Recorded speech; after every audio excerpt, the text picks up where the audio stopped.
mahabbah tapi mawaddah. Dan kami jadikan di antara kalian semua al-mawaddah. Nah, ini para ulama kuno membedakan begitu.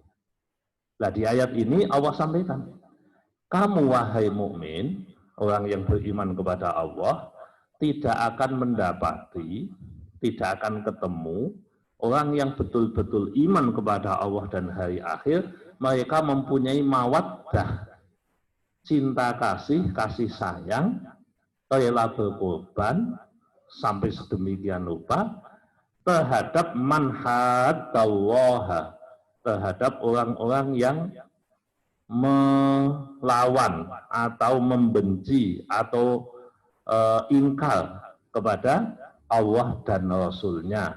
Walau kanu aba'ahum, walaupun mereka itu adalah bapak-bapak mereka, au abna'ahum atau anak-anak mereka, au ikhwanahum atau saudara-saudara mereka, au asyiratahum atau pasangan mereka. Jadi Bapak Ibu, di ayat ini Allah tegaskan, au asyiratahum bukan pasangan. Asyir itu keluarga lah, maknanya keluarga.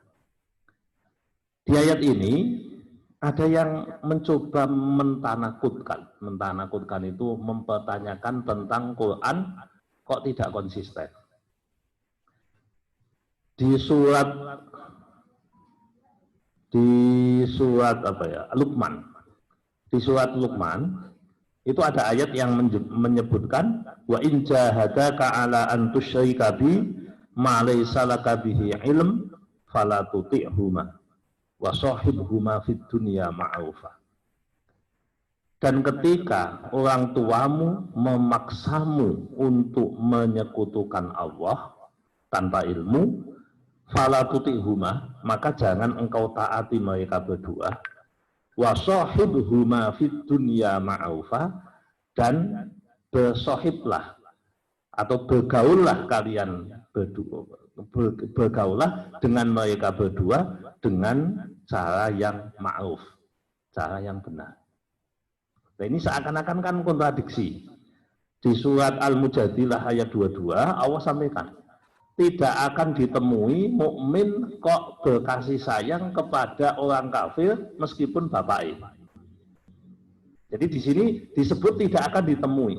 Tapi di surat Luqman disebut kalau bapak ibumu memaksamu untuk musyrik, menyekutukan Allah, jangan diikuti. Jangan diikuti kemusyrikannya. Tetapi bergaullah dengan beliau berdua, bermusahabah ya kaya kekancan ngoten di dunia ini dengan cara ma'ruf. Loh, berarti kan kita tetap berbaik, terus menyayangi, mengasihi orang tua walaupun orang tua itu kafir. Loh, tapi ini ngendikake tidak mungkin didapati. Maka ini harus dibedakan. Apa wasahibhuma fid dunya ma'rufa dengan yuwadu naman hadallah. Yang dimaksud di surat Luqman itu kita hanya membersamai orang tua dengan cara yang patut. Jadi membersamai orang tua, berinteraksi dengan orang tua yang notabene-nya kafir tadi disebutkan di surat Luqman dengan cara yang patut, dengan cara yang baik. Tapi tetap tidak boleh ada al-mawaddah. Dan ini yang beda. Tetap tidak ada al-mawaddah. Kasih sayang yang rela mengorbankan apapun demi itu. Karena dibatasi oleh kekafiran. Jadi ini penting pembedanya itu antara wasahibhuma fid dunya ma'rufa yang di surat Luqman kita bukan siapapun ya, siapapun diperintahkan oleh Allah untuk tidak taat kepada kedua orang tua kalau memerintahkan kemusyrikan, tetapi diperintahkan untuk bermusahabah, diperintahkan untuk membersamai di dunia ini dengan cara ma'ruf. Lah membersamai dengan cara ma'ruf itu levelnya di bawah al-mawaddah. Levelnya di bawah al-mawaddah. Tidak bisa. Makanya tetap ada ganjalan. Kalau ada antara yang satu dengan yang lain yang notabene-nya beda agama. Jadi kita harus membedakan Bapak Ibu. Karena mawaddah hanya untuk mukmin.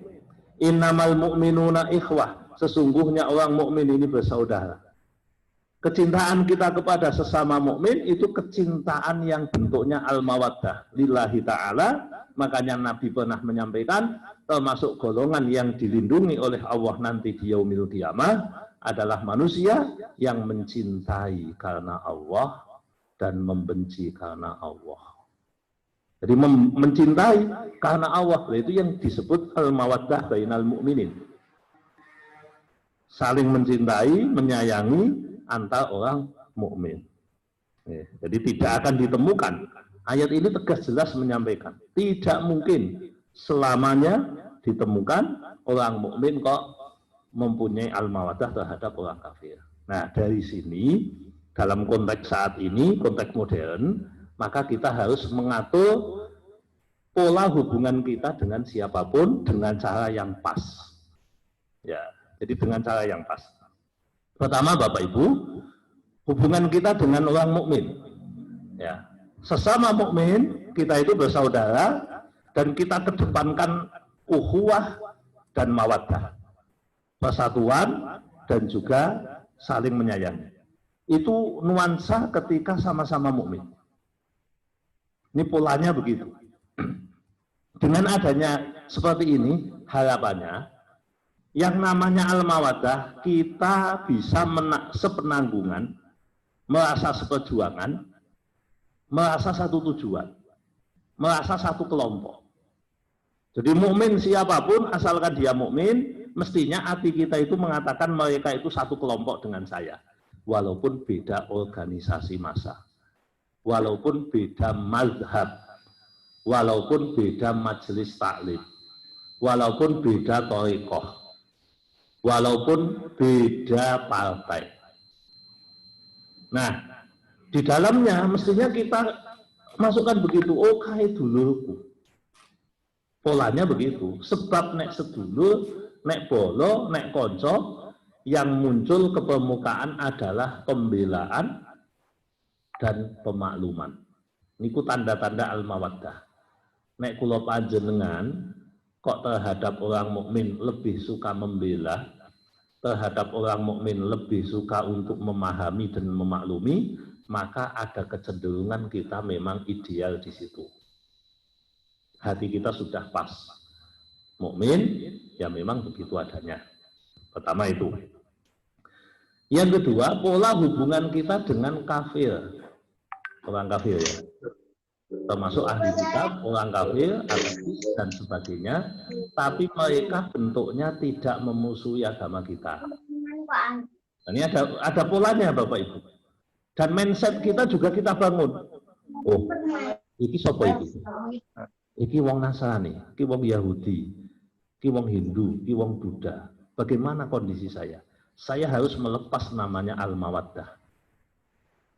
Jadi saya tidak akan memperjuangkan dia mati-matian. Tentu saya berteman dengan dia. Saya akan melihat sesuatu dari kondisi saling menguntungkan. Saya akan berbisnis dengan mereka. Saya akan berinteraksi dengan mereka. Saya akan berhubungan secara sosial dengan mereka. Tapi saya tidak akan membela mereka mati-matian. Agar tidak muncul al-mawaddah, kasih sayang yang berlebih terhadap orang kafir. Karena di sini tetap ada mahabbah, ada kecintaan, ada semangat kebersamaan, tapi tetap berbeda.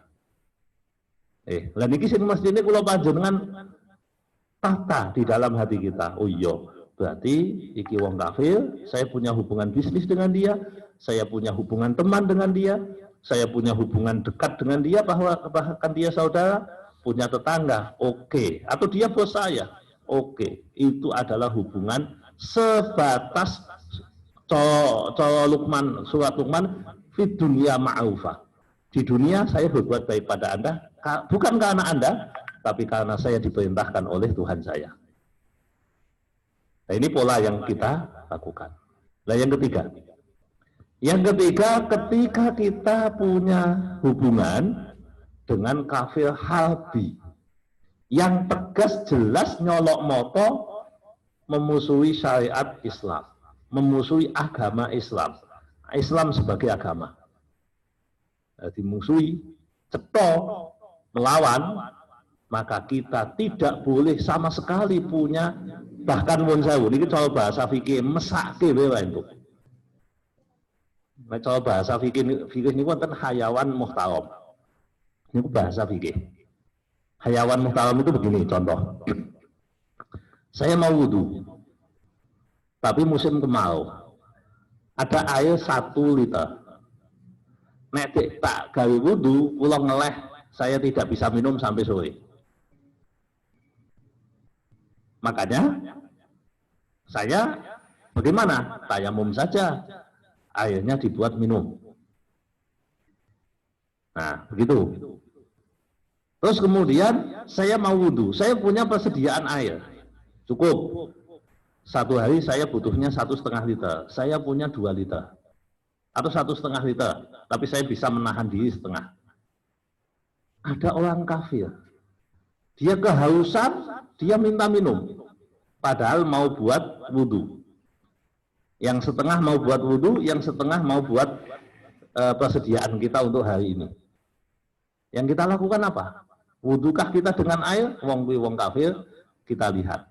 Kalau itu kafir zimmi, kafir yang tidak memusuhi terhadap kita, wajib bagi kita beralih menuju tayamum, air tersebut setengah kayak wong kafir. Nah, itu bentuk kecintaan. Jadi hubungan kita bermusahabah dengan cara ma'ruf begitu.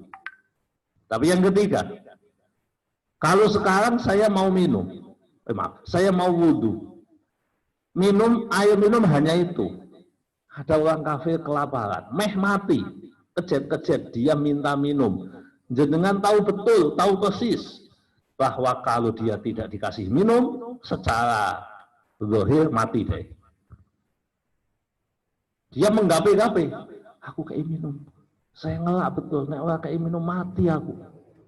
Tapi jenengan tahu dia kafir yang memusuhi Islam, haram bagi panjenengan untuk memberi kepada dia gawe wudhu. Nah, ini pola ya, kita bicara pola. Pola yang perlu kita bangun di dalam diri kita. Ben pas. Oh iya, wong mukmin ketemu wong mukmin kuwi sedulur. Wong mukmin ketemu wong kafir itu sahib huma fid dunya ma'rufah. Wong mukmin ketemu kafir harbi ora bolo. Musuh. Wong memang dia yang memusuhi dulu. Harbi maknane merangi. Kafir sing merangi awake dhewe. Dan itu tidak berlaku spesifik, semuanya. Maka di sini disebut meskipun mereka bapak EDW. Jadi kisah-kisah perang Badar itu mengagumkan. Salah satu nih ono wong perang kalau bapak EDW. Jadi depan-depan kalau bapak EDW. Kalau masih betul depan-depan. Nah, ayat ini juga menguatkan bagi mereka. Ya Allah, aku kok tegel men, adep-adepan kau bapakku tak bacok dewe. Saya sadar, saya tidak sedang kalap. Bagaimana ini? Oh memang itu perang. Kau keluarga ini dewe. Dan selama ini tidak ada masalah, kecuali masalahnya karena dia masuk Islam. Maka disebutkan di sini, tidak akan ditemui di dunia ini manusia yang punya mawaddah, kasih sayang, kepada orang yang menentang Allah dan Rasulnya, meskipun mereka itu bapaknya, anaknya, saudaranya, atau keluarganya. Jadi didegesi kalau Gusti Allah. Baik, yang kedua Bapak Ibu, masalah kesaksian sekarang. Jadi saya berlebar dikit ini. Saya berlebar dikit masalah kesaksian. Kita itu dalam urusan kebaikan dan kebenaran memang berpegangnya kepada kebenaran. Kita tidak boleh mestinya ya mempolitisir kebenaran. Contohnya pernah terjadi pada zaman Imam Ahmad bin Hambal. Jadi zaman Imam Ahmad bin Hambal niku dingendikake. Imam Ahmad niku ditangleti. Wahai Imam Ahmad, niki ana wong miskin. Jadi wong fakir, wong miskin. Orang miskin itu menempati suatu tempat tanah tanpa izin, tapi orangnya memang ridho. Jadi ora apa-apa nggonono. Tetapi suatu saat si pemilik tanah ini mau menggunakan tanahnya. Ternyata si miskin tadi ngamuk. Loh aku kan wis manggon ning kene kok mau usil, kok tegomen. Jadi kalimat ini kok tegomen. Ditanyakan kepada Imam Ahmad. Wahai Imam Ahmad, sesungguhnya saya, umpamanya saya sebagai pengadil, saya sebagai hakim, saya harus membela mana? Yang kaya atau yang miskin? Membela yang kaya atau yang miskin? Nah Imam Ahmad jawab, bela sing bener. Nah sing bener di, sing bener wong sugih. Bela sing sugih. Nah ini kan kalau kita bicara politik elektoral, kita bicara pendulangan suara, ini kan tidak populer. Coba panjenengan jadi calon bupati, bela sing sugih, wis mesti dibully habis-habisan. Walaupun kuwi bener. Makanya Imam Ahmad ngendikane bela sing bener. Bela yang benar. Oh tapi ini risiko. Risiko kalau saya memenangkan yang ini, saya dikira nyuap disuap.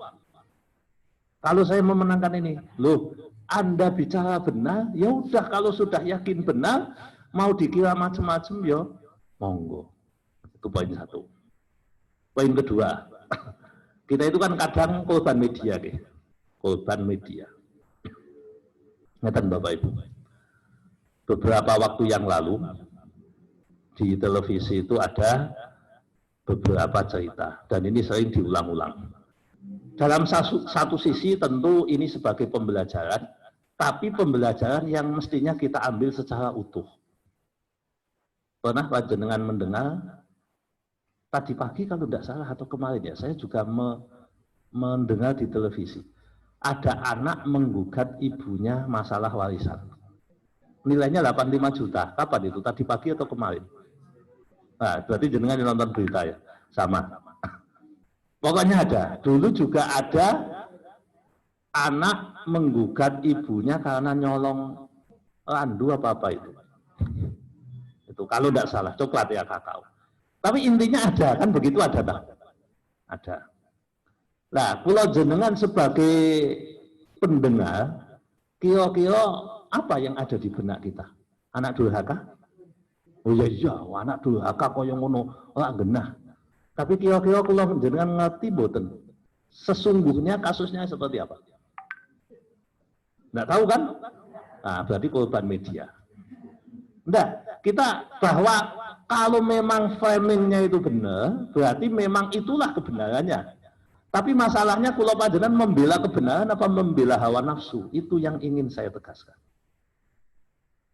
Jadi membela kebenaran atau membela hawa nafsu. Karena membela kebenaran itu yang dicari yang benar. Sing bener sopo, wong tua karo anak, sing bener sopo. Ya dicek dulu kondisinya seperti apa. Saya kasih contoh begini. Ada seorang ibu, ya atau siapapun lah orang tua.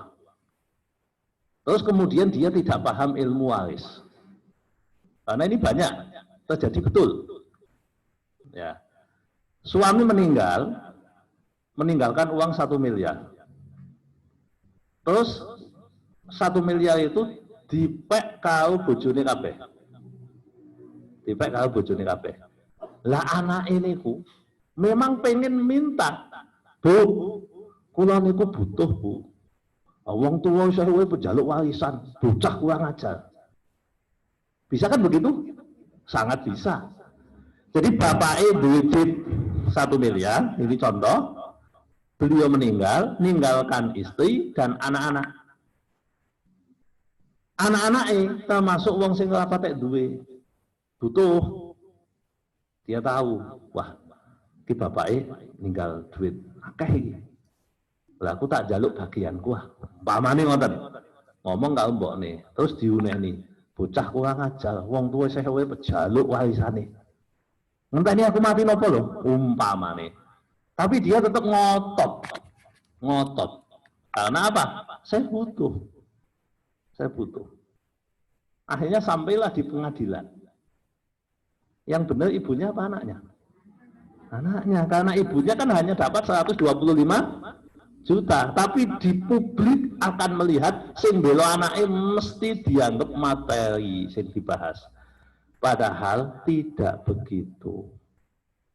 Makanya di surat An-Nisa itu ada ya ayyuhalladzina amanu kunu qawwamina bil qisti syuhada'a lillah walau ala anfusikum awil walidaini wal aqrabin iyakun ghaniyan aw faqiran fawwahu aula bihima. Lho niki abote kula panjenengan.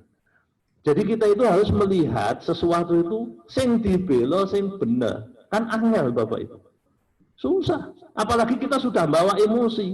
Kita sebagai orang tua mesti kecenderungan kan bela wong tua. Ben aku ya katut kaya ngono kan ngoten. Lah iku jenenge hawa nafsu. Bukan masalah ini.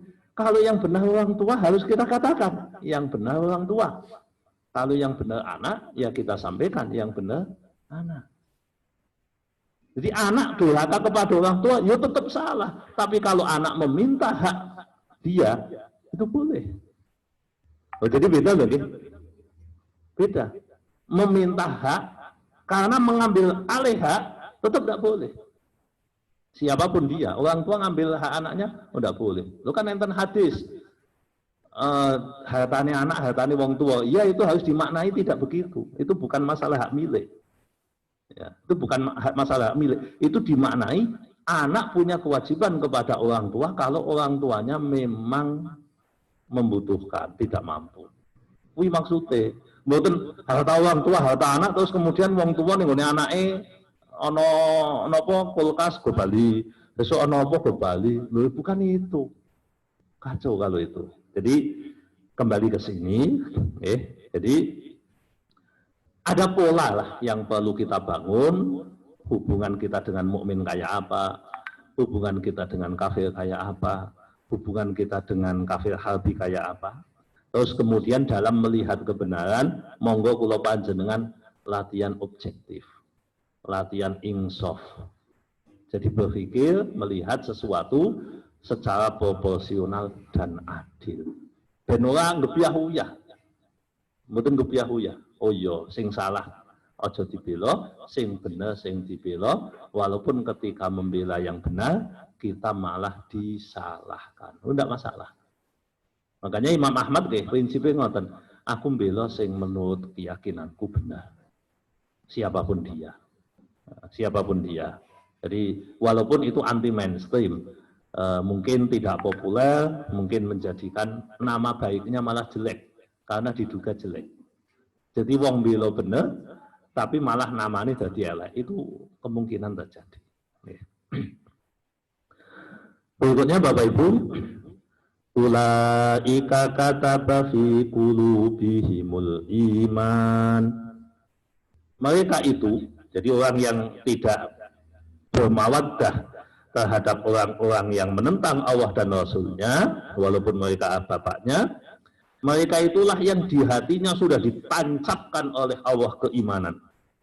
Wa ayyadahum biruhim minah. Bukan hanya ditancapkan oleh Allah, tapi dikuati dengan ruh dari Allah. Jadi ruh yang dimaksud di sini adalah nur atau cahaya. Jadi Bapak Ibu, iman itu kalau sudah dikuati oleh Allah, maka iman itu akan bercahaya.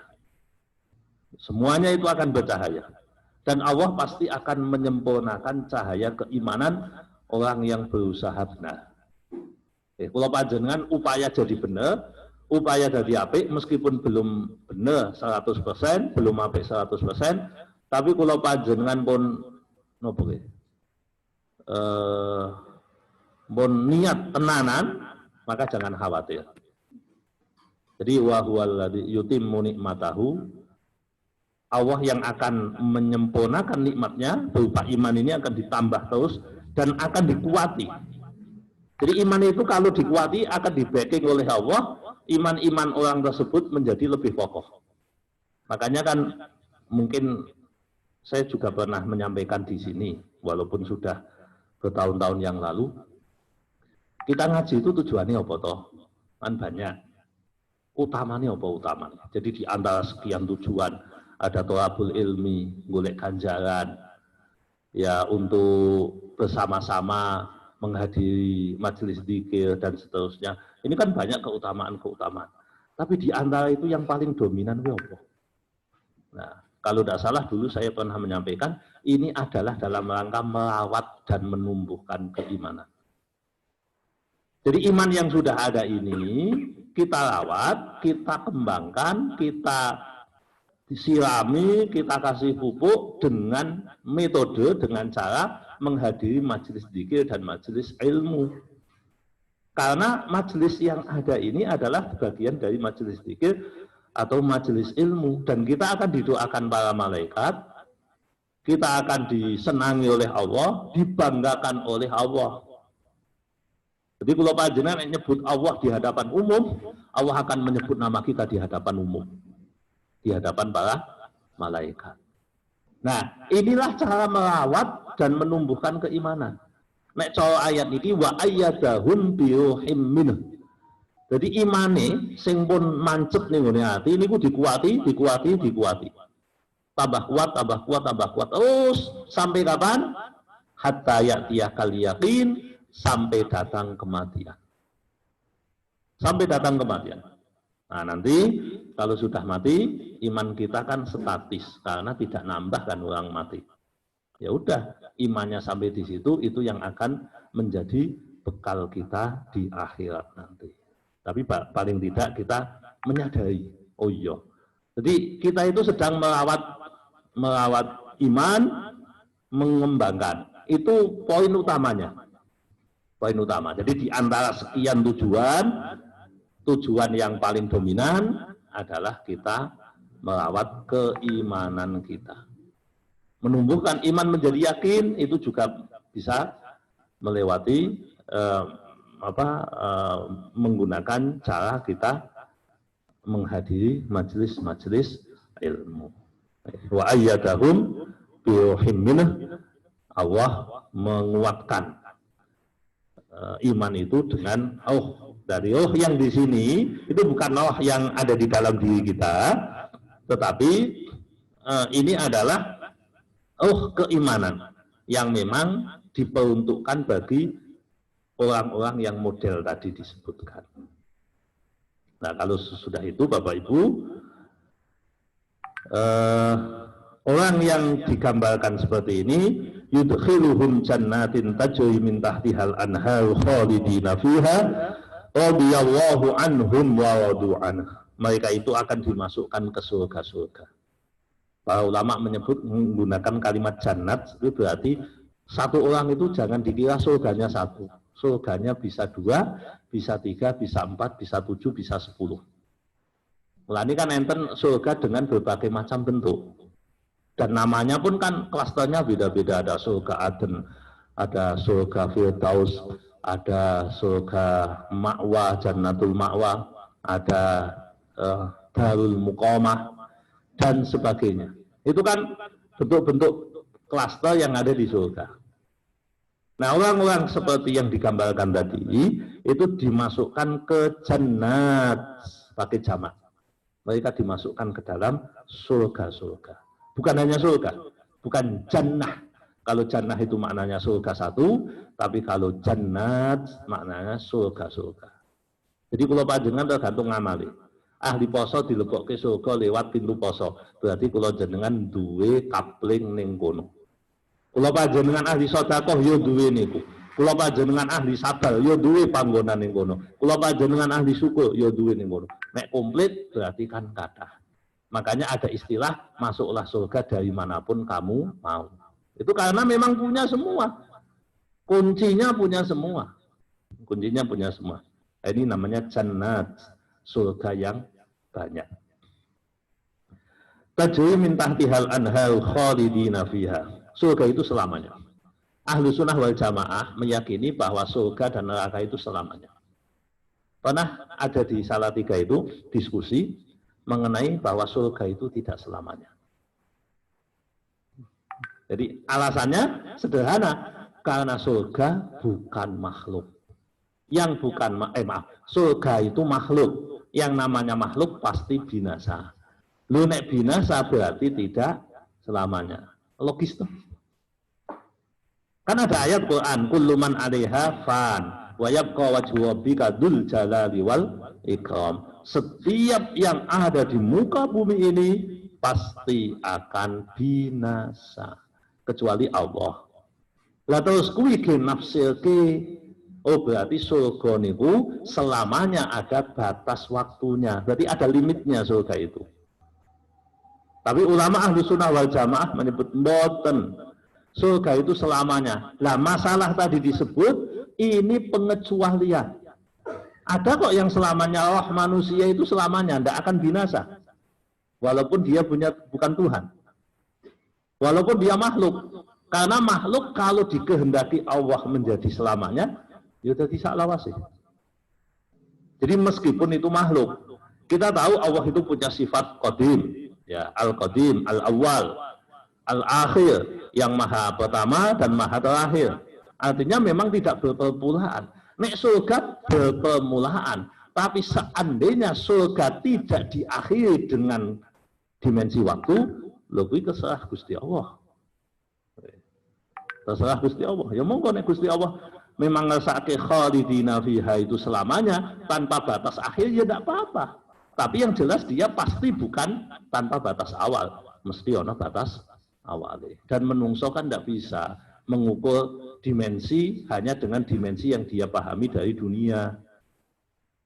Mulane kan wingi niki rame niki ning media sosial tentang perdebatan antara Asy'ariyah dengan Athariyah. Antara Asy'ariyah dengan Athariyah. Niku masalah, ya masalah alam ini, masalah penciptaan. Allah itu di mana? Itu kan jadi perdebatan. Allah di mana? Dan seterusnya. Itu sebenarnya sih tidak penting ya bagi kita orang awam. Hal-hal seperti itu tidak penting. Tetapi yang perlu kita pahami bahwa surga neraka itu selamanya. Sesuai dengan yang disampaikan oleh Allah, ya khalidina fiha. Radhiyallahu anhum wa radu anhu. Allah ridha terhadap mereka, ya pasti orang yang masuk surga itu diridai Allah. Pasti ya. Kita masuk surga itu karena ridha Allah, karena rahmat dari Allah, bukan karena perbuatan kita. Perbuatan kita itu akan dihitung betul, perbuatan dan amal kita akan dihisap. Tapi endingnya, hasil putusan akhirnya tetap rahmatullah. Rahmat Allah lah yang akan membuat kita masuk surga, bukan amal kita. Maka kita tidak boleh sombong. Jadi sombong niku yono dalam bingkai ketawaduan. Ono wong sombong tapi bingkainya ketawaduan. Yo ngerti umpamane kula jenengan. Lah yo ya. Kita itu tahu bahwa kita itu tukang maksiat. Kok dadak ceritake mbek wong? Ya Bapak Ibu dhewe ke aku kuwi wong kakean maksiat yo. Lho jenengan ceritake ngoten niku niate ben dianggap soleh, bahwa panjenengan sudah mengakui dosa, kuwi sombong. Kuwi ujub, riya, pamer. Itu udah tidak baik gitu. Artinya tidak ada celah bagi kita untuk mengikuti kesombongan, tapi setan selalu menciptakan celah di hadapan kita. Mulane perdebatan macam-macam niku kalau ndak hati-hati jadi sombong. Wah ketemu orang, mungkin ora cocok karo wonge. Alah wong kae pinter piye to? Wong yo lulusan apa? Sekolah wae ora kok pinter. Lah dhek pengen menjatuhkan orang dengan kalimat seperti itu. Lah kuwi ya sombong. Utawa ngomong ini, lha apa titele doktor, profesor, ijazah mung kondone bukti Anda pernah sekolah. Berarti kan itu juga kesombongan, kalimat-kalimat yang penuh dengan kesombongan. Ya kan, ingkang kados mengatakan itu. Nah, kesombongan tidak mungkin diridhai Allah. Sehingga kita harus mengupayakan radhiyallahu anhum, Allah itu terhadap mereka mulai dari di dunia sampai di akhirat. Nggih kula panjenengan mencari ridhone Gusti Allah. Lane sadurunge ngaji kula jenengan kan nggih kula kan membiasakan diri sejak dulu. Wis pokoke niat ngaji ridho illahi taala wa li syafaati Rasulillah kan ngoten. Jadi mbok menawa jenengan takon, Pak Bedawi anggo ngawali ngaji kok maca Fatihah kok la ilaha illallah Nabi Mustafa Muhammadin sallallahu alaihi wasallam kan saya biasa menggunakan ridho illahi taala wa li syafaati Rasulillah karena itu yang paling tidak menurut pembacaan saya dan pemahaman saya itulah kasta tertinggi. Lah nek kula panjenengan pengen kasta yang tertinggi ya njaluk karo Gusti Allah. Njaluk karo Gusti Allah. Nah di ayat ini kan salah satu penguat lah bagi kita bahwa radhiyallahu anhum wa radu anhu tibal balik Allah ridha kepada mereka dan mereka berarti mereka mukmin ini puas. Ridho itu dalam konteks manusia maknanya puas. Raditu billahi rabbah, saya puas Allah sebagai Tuhan saya. Jadi itu ridho bagi manusia maknanya puas. Lah, kalau jenengan kudune pinter definisi ke puas. Apa itu puas? Puas itu tanpa kecewa. Nek ana kecewa berarti mboten puas. Mulane kula panjenengan nek pengin mendapat makom ridho sebagai manusia ini kita masuk makom ridho, puaslah terhadap Allah. Nek belum puas berarti isih ana kecewa. Nek kula panjenengan isih kecewa kali Gusti Allah berarti belum wadu'an. Belum. Walaupun kita sabar. Sabar mek Rasulullah kan iso. Tapi nek puas ora iso. Jadi puas itu pun jenenge puas. Panjenengan ngombe kopi, wah enak tenan. Nah pelayanan ini jos tak kayak bintang 5. Lah iya, kuwi jenenge puas. Lah kula jenengan mbek Gusti Allah kira-kira wis puas apa urung? Lah nek wis puas karo Gusti Allah berarti Anda masuk golongan orang-orang yang ridha kepada Allah. Kalau Anda ridha pada Allah, Allah ridha pada Anda. Kalau Anda puas terhadap Allah, maka Allah puas ridho terhadap Anda. Nah ini memang makom yang berat. Karena tadi kasta yang tertinggi lah bahasanya mungkin. Kasta yang tertinggi adalah manusia diridhoi oleh Allah dan dia puas terhadap Allah. Nek puas terhadap Allah niku pripun? Niku nek cara bahasane al-mutawakkil. Wong-wong sing latihan tawakal niku tawakal level 3. Tawakale mayit. Tawakal mayit piye? Kabeh Gusti Allah meh ngapake aku manut glundung ke ya manut, dicilakake ya manut, sing penting angger apa wae kok dikersake Gusti Allah kula ridho. Mun nek niku iso kena diutak-atik wong ngoten niku. Mboten saged diutak-atik setan mawon ngotak-atik KO wong sing kados mekaten. Karena udah puas. Nek kula panjenengan mboten, Gusti kok ngeten, mbok ganti. Nah, kan ngoten. Ya Allah kok sakit, ganti sing sehat. Kan belum ridho. Ya Allah kula ridho tapi ganti. Lho ana tapi ini berarti kan belum. Nah, ya kula jenengan nggih tidak harus menjadi orang yang masuk kategori situ karena memang itu luar biasa, tapi paling enggak kita tahu. Kita itu mestinya memang termasuk golongan orang yang puas terhadap Allah. Jadi Allah yang memberi rezeki, Allah yang mengatur hidup kita, kita itu puas dengan pengaturan. Yo kaya panjenengan numpak bis. Wis dokoke nomor piro yo manut Gusti. Nah, ibaratnya ngoten lah. Mlebu bis aduh ini ndi ora usah milih. Kula tak nika luwih apik, ya luwih pinter sing milih tinimbang luwih pinter sing milihke tinimbang kula panjenengan milih dhewe. Mulane ana salat istikharah, salat jaluk dipilihke. Kan ngoten to niku. Gusti kula nyuwun dipilihke. Ya, monggo ini juga perlu untuk kita latih agar kita menjadi manusia yang baik, wa radu anhu dan mereka ridho. Lah ridho sesungguhnya itu pasti ada di surga. Karena di surga itu ridho tanpa kecewa. Manusia itu tidak ada kekecewaan sama sekali terhadap Allah. Jadi mereka itu puas banget. Ning surga niku wong puas banget sama Allah karena memang sesuai dengan nafsunya semua. Nah ini dunia kan betul. Keputusannya Allah banyak yang tidak sesuai dengan nafsu menungso. Maka nafsu newa dituruti, akhirnya menungso do jengkel, ngamuk, nesu, tidak puas terhadap Allah. Jangan-jangan umpamanya yang survei kepuasan kula jenengan piye? Bapak Ibu, mari kita survei kepuasan Anda terhadap takdir Allah. Ono sing ditakdirke mas miskin, sering dihapusi, gai bintang loro. Wah iki elek. Nah, itu kan tidak ridho kepada Allah. Mulane nggih, latihanlah kula panjenengan radhiyallahu anhum wa radu'an. Ulaika hizbullah, orang tersebut disebut hizbullah. Balane Gusti Allah. Hizbullah itu golongannya Gusti Allah. Lawane ya hizbus syaitan, niku balane setan, tapi jangan dipolitisir nggih. Engko sing balaku hizbullah, sing ora balaku hizbus syaitan ya jangan.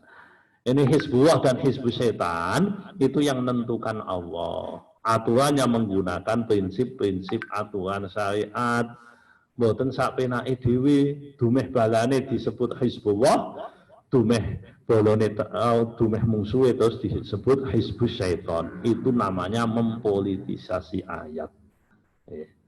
Ala inna hizballahi humul muflihun.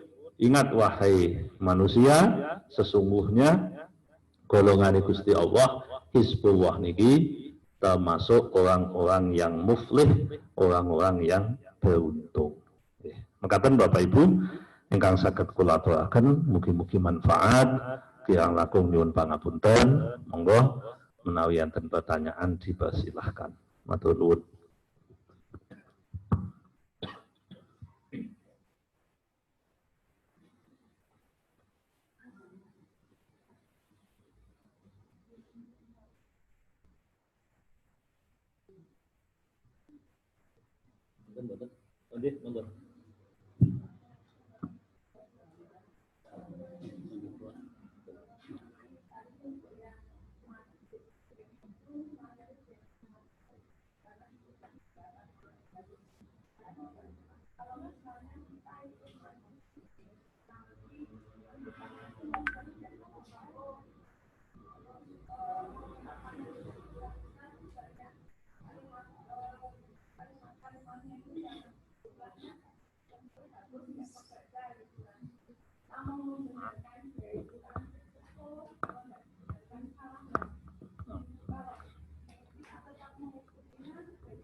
Waalaikumsalam warahmatullahi wabarakatuh. Bapak Ibu, majelis zikir itu majelis yang di situ diisi dengan zikir ya. Bisa baca Quran, baca sholawat, baca apa lagi ya? Ya baca zikir-zikir yang lain lah. Jadi itu namanya majelis zikir. Termasuk pengajian itu sebenarnya juga termasuk majelis zikir. Menurut Imam Nawawi begitu. Nah sekarang kalau umpamanya kita ada di area atau di suatu tempat majelis zikir yang pelafalan zikirnya itu secara dohir masalah. Ya saya garis bawahi secara dohir masalah. Karena dalam dunia tasawuf itu ada zikir jahar, ada zikir sir. Zikir jahar artinya zikir bil lisan, zikir sir artinya zikir bil qalb. Nah kita hanya bisa mengukur dari zikir bil lisan. Kalau menggunakan zikir bil lisan berarti menggunakan kaidah-kaidah dohir. Ya kita ngukuminya di situ ya. Jadi ini tolong dibedakan. Kalau zikir hati itu kan tidak bisa dicek. Mau jenenge rahasia. Sing ngerti kan ya sing zikir tok. Sing ngerti sing zikir. Tapi kalau kita bicara zikir bil lisan berarti ono ucapane. Jadi kalau ada ucapan, ucapan itu bisa didengar, ucapan itu bisa dinilai. Loh, masa kita menilai? Iya, kita menilai tentu dengan penilaian yang objektif sesuai dengan kaidah-kaidah penilaian. Nah apa? Pertama, bahwa lafadz itu mestinya harus benar. Bapak Ibu membaca Quran, itu ya ada lafadz yang dicepetke, ada lafadz yang dipelanke. Ya, saya sejak dulu itu mengkritisi teman-teman kalau semaan Quran wah iso disimak.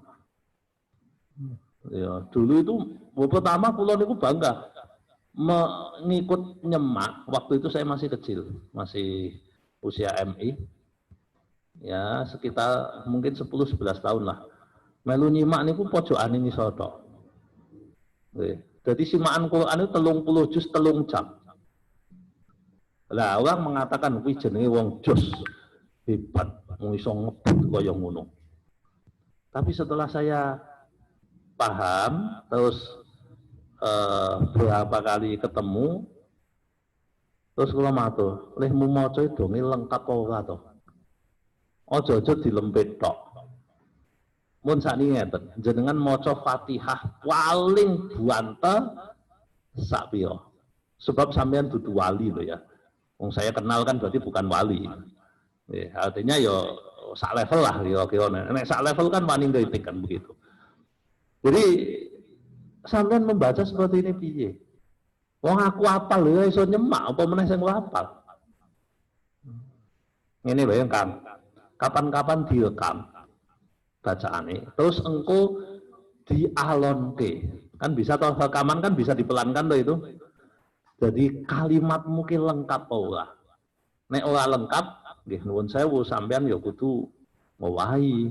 Berarti sampean korupsi maca Quran. Itu ada sebagian teman. Makanya dulu awal-awal kula nek maca Quran niku sak juz 15 menit. Ya alhamdulillah masih bisa disimak. Suwe-suwe ora mentolo dadi 20 menit, 1 jam 3 juz. Dan itu standar simaan Quran. Sekarang saya tidak bisa membaca disuruh 20 menit. Kon cepet mboten iso tuh ya wegah. Paling tidak 30 menit. Niku wis rada ngebut. 30 menit itu nek simaan suwi. Awet esuk 15 jam. Jadi mangkat jam 6 esuk ya rampunge jam piro niku? Jam 9 bengi tanpa makan. Nek plus mangan ya jam 11 bengi. Mesti ora do gelem. Mesti do ora gelem. Nah, ini. Baik, saya ingin menggambarkan yang tadi ini kan sama ini masalah.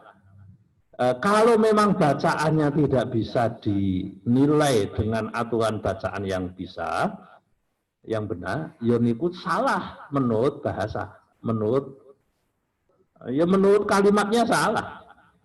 Wong kula ya bola-bali ketemu wong maca fidak. Nuwun sewu. Jenengan maca fidak kula nggak entuk ping 50 jenengan entuk ping 500 nilih maca piye? Wah kula niku mun hafal, ya aku ya wis hafal padha kok piye to. Saya hafal jenengan hafal. Wah mun ngeten, sakniki satu saja. Kita punya kok rumus matematika, kan ora usah ngukur. Huwallahu ahad diwaca paling cepet pirang detik. Tinggal dikali saja. Nek 5 detik satu bacaan qul huwallahu ahad berarti jenengan dapat 12 per menit, 720 per jam. 7.200 dalam 10 jam. Lah wong jam kok entuk 10.000 ki kekuatan nggawa Apollo endi iki jenengan. Saya khawatir Anda korupsi masalahnya. Lha nek ora korupsi ora apa-apa. Tapi nek Anda korupsi ya enggak boleh. Enggak boleh, makanya kita tetap harus proporsional. Membaca la ilaha illallah, ya maca la ilaha illallah.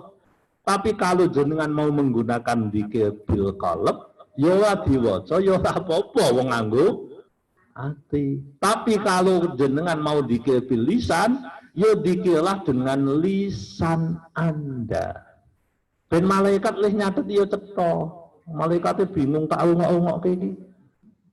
Lha iki apa to iki? Nek ngoten kan malah bingung malaikate. Akhirnya direkam wae sesuk wae nek ning akhirat kon ngrungokke dhewe. Dene sampean maca apa? Nah, kan saya khawatirnya begitu.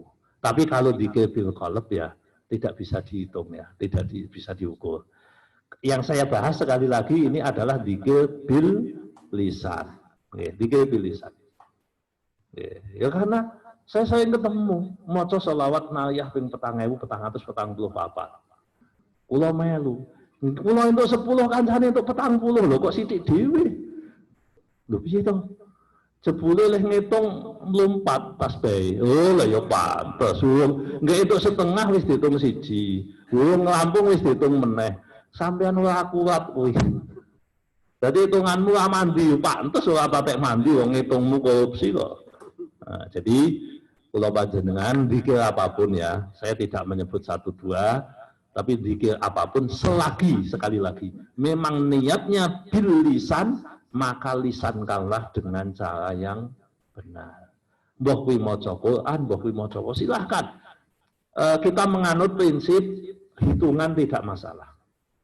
Jenengan meh nentokke 1000, 5000, 10.000, 1.000 monggo. Itu tentu baik, tapi ono tapine. Nek memang jenengan maca Fatihah, yo bacalah Fatihah secara baik. Kalau jenengan membaca qul huwallah, yo maca qul huwallahu ahad dengan baik. Nggih. Jadi jangan qul alam lilat. Qul huwallahu alam yakul lahu kufuwan ahad. Qul huwallahu alam yakul lahu kufuwan ahad. Lho niku jenenge piye? Mbok menawa jenengan ketemu bolos sing ngoten, monggo dilingkil nih maca. Lah nek umpamane aku ki dzikir sih Pak, dzikir sih ora usah diucapke ben aku ora krungu. Lha nek kula jenengan krungu, ya berarti kan mboten sih ya jenenge. Ya niku mboten rahasia. Berarti ya dohir. Lah sing dohir kudu dihukumi nganggo perkara sing dohir. Lah bagaimana seperti itu? Kalau bisa kita saling mengingatkan. Lah nek diingatke ora gelem, ya ora apa-apa. Wong tugase kula jenengan niku mengingatkan. Kalau dia punya hujah atau punya dalil yang bisa dibenarkan ya monggo. Tapi kita punya beberapa aturan. Apalagi kalau itu bacaan Quran nggih. Bacaan Quran itu memang mboten iso. Bacaan Quran kok diwolak-walik mek dilempit-lempit niku tetep mboten saged. Makharijul huruf ono masalahe. Jadi tidak bisa digampangke. Nggih, begitu nggih. Matur nuwun. Cukup? Napa enten malih? Cekap kathosipun nggih. Bapak Ibu menawi cekap monggo kita akhiri kanthi doa. Mugi-mugi pertemuan menika barokah. Kula panjenengan pinaringan ridhanipun Allah, bijang pinaringan husnul khotimah. Amin ya rabbal alamin. Nggih nyuwun barokah Fatihah untuk pernikahan atas nama Nugroho Adi Prabowo bin